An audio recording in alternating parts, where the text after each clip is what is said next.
حضور کی موجودگی میں ابو جہل تھا نا، حضور کی موجودگی میں ابو لہب تھا نا، حضور کی ظاہری موجودگی میں ہی عبداللہ بن ابی منافق تھا نا، حضور کی موجودگی میں ہی وہ لوگ تھے کہ جو دین اسلام چھوڑ کر ایمان لانے کے بعد دوبارہ مرتد ہو گئے. ہے یہ نہیں؟ تو یہ میری جان بچوں ایک بات سمجھ لو، یہ ہر دور میں ایسا ہی ہوگا. جب حضور کی موجودگی میں ایسے ایسے کافر اور مشرک مرتد اور منافق موجود ہو سکتے ہیں کہ جو ساتھ آئیں اور پھر کنفیوز ہو کے واپس چلے جائیں، تو ہماری میں ہم تو بہت مسکین عاجز اور گناہ گار لوگ ہیں، ہمارے ساتھ بھی ایسے ہی ہوگا، ہمارے مخالف بھی ہوں گے. ہم تو حضور کے پائے مبارک کی جوت نالین مبارک کی خاک کے برابر بھی نہیں ہے. اذان ہم دے رہے ہیں ادب رسول اور عشق رسول کی، پاکستان کے دفاع کی، مگر جو اس اذان حق کے پروسیسز ہیں، جو راستے ہیں، جو طریقہ کار ہیں، وہ ویسے ہی ہوگے. پرسیکیوشن بھی ہوگی، گالیاں بھی پڑیں گی، الزامات بھی لگائے جائیں گے، بہتان بھی لگے گا، FIR بھی کٹے گی، قتل کی دھمکیاں بھی ملیں گی، بیوی بچوں کی جان کو خطرہ بھی ہوگا، آپ کو کنٹروورشل بھی کہا جائے گا، آپ کو ایکسٹریمسٹ بھی کہا جائے گا، آپ کو ریڈیکل بھی کہا جائے گا، آپ کو قادیانی بھی کہیں گے، آپ پر یہ الزام بھی لگے گا کہ آپ ختم نبوت پہ یقین نہیں رکھتے. ہر قسم کی کنٹروورسی کھڑی کی جائے گی آپ کے خلاف. کیا میرے آقا صلی اللہ علیہ وسلم کی ذات مبارک پر الزام نہیں لگائے لوگوں نے؟ ہر دور میں لگے، ہمیشہ ہوا ایسا. یہ ہو ہی نہیں سکتا کہ آپ کفر کے معاشرے میں آپ اذان دینا شروع کریں اور آپ پر الزامات نہ لگائے جائیں. جو احمق تھے انہوں نے الزامات پہ یقین کر لیا. ابو جہل یا الزام لگانے والے تھے یا الزامات پہ یقین کر رہے تھے. جو بالکل بدبخت تھے وہ مقابلے پہ کھڑے ہو گئے، ابو لہب، ابو جہل. کچھ بالکل احمق تھے، حضور کے پاس آئے بھی، حضور کو دیکھا بھی، رحمت کرم فضل فیض برکت بھی دیکھی، لیکن اتنے ناپاک اعمال تھے کہ وہ اس سے فیض لے ہی نہیں سکے.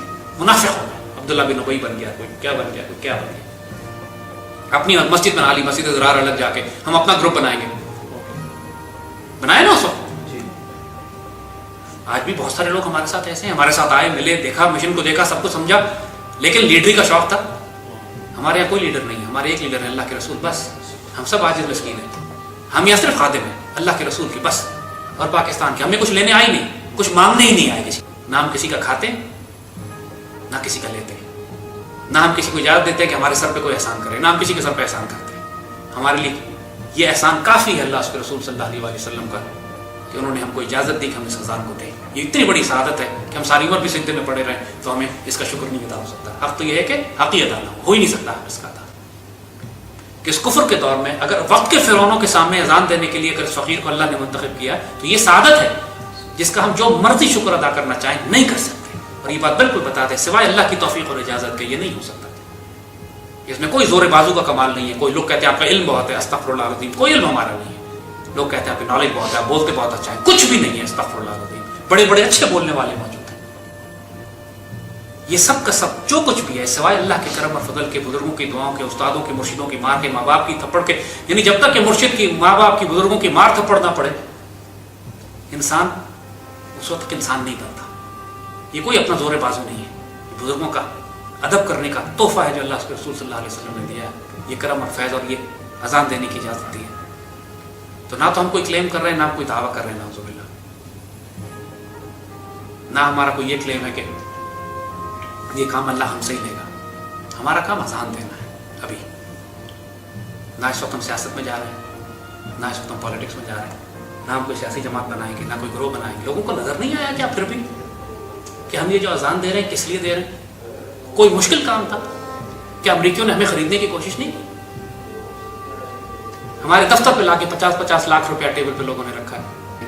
بینکنگ سسٹم پہ ایک سیمینار ہے جس میں ایک Islamic so called Islamic economic scheme شروع کر رہے ہیں سود اور ربا کی. آپ اس سیمینار کو اٹینڈ کر لیں، چیئر بن جائیں اس سیمینار کے، 50 لاکھ روپے ڈونیشن ہم دیتے ہیں.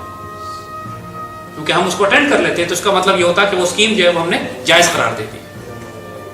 آئے نہیں ہمارے پاس امریکن امبیسڈر کی طرف سے لوگ کہ جی آپ کو امبیسڈر ملنا چاہتی ہے اور آپ کو امریکہ کے دورے کی دعوت ہے تو آپ یہ کریں تو آپ وہ کریں. اللہ عزت رکھنے والا ہے. توبہ استغفار یہ ہمارے زور بازو نہیں ہے. یہ اللہ کا احسان ہے کہ مالک نے شیطان کے فتنوں سے بچایا. فتنے تو آ رہے ہیں ہمارے اوپر ہر طرف سے فتنے. یہ نہیں کہ فتنوں کے حملے نہیں ہوں گے.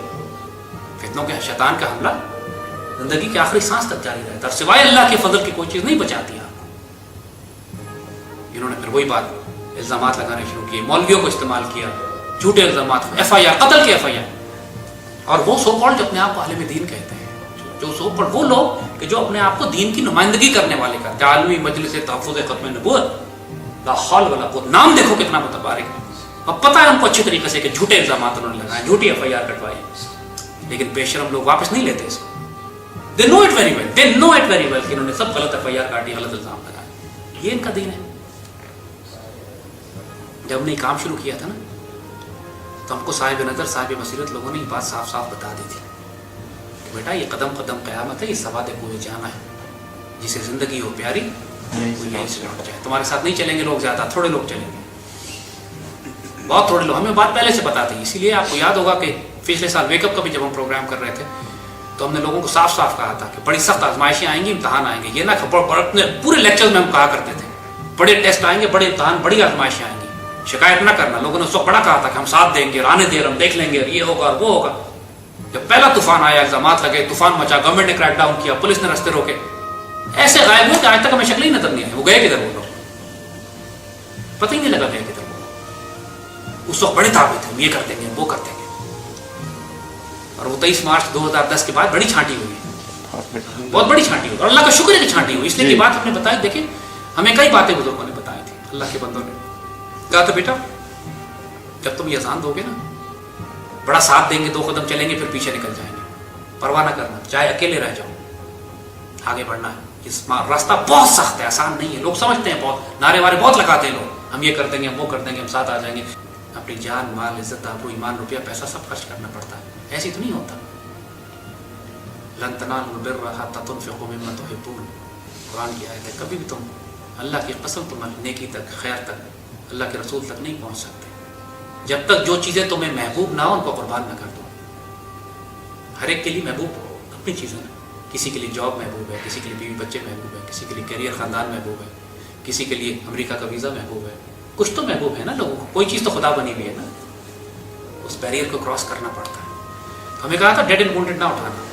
اسی لیے آپ نے دیکھا کہ جو کنفیوز ہو کے ہمارے پاس سے گیا ہے، ہم نے مڑ کے نہیں دیکھا. نہ ہم نے ان کے خلاف کوئی بات کی، نہ ہم نے کسی اور کو اجازت دی کہ ان کی غیبت کریں. ہم غیبت بھی نہیں برداشت کرنا چاہتے کسی کی، چاہے چھوڑ کے چلا جائے. ہماری محفلوں میں آپ نے نوٹ کیا ہے کوئی بات کسی کے خلاف غیبت کی نہیں ہوتی. جو گیا سو گیا، اس کی مرضی، وہ اس کے نصیب. اللہ ہمارے پاس اس مشن میں کسی ناخالص چیز کو نہیں چھوڑے گا. جو اس مشن میں شامل رہے گا اللہ کے فضل سے خالص ہوگا. جس کو پرابلم ہوگی اللہ خود ہی الگ کر دے گا. ہم الگ کرنے والے نہیں ہیں. نہ ہم اپنی اسٹریٹجیز بنا رہے ہیں، نہ ہم پلاننگ کر رہے ہیں کہ 6 مہینے بعد ہم یہ کریں گے اور 1 سال بعد ہم یہ کریں گے. اللہ کی قسم ہمیں کل کا نہیں پتا ہوتا کل ہم کیا کریں گے.